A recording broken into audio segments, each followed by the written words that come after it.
أن أعرابيا أتى رسول الله صلى الله عليه وسلم فقال: يا رسول الله علمني خيرا. فأخذ رسول الله صلى الله عليه وسلم بيده وقال له: قل سبحان الله والحمد لله ولا إله إلا الله والله أكبر.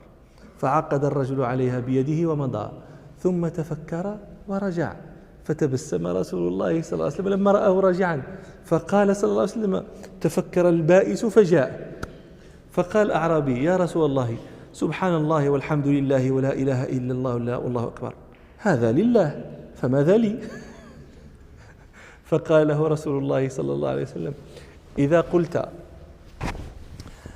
سبحان الله قال الله صدقت، وإذا قلت الحمد لله قال الله صدقت، وإذا قلت لا إله إلا الله قال الله صدقت، وإذا قلت الله أكبر قال الله صدقت، وإذا قلت اللهم اغفر لي قال الله فعلت، وإذا قلت اللهم ارحمني قال الله فعلت، وإذا قلت اللهم ارزقني قال الله فعلت.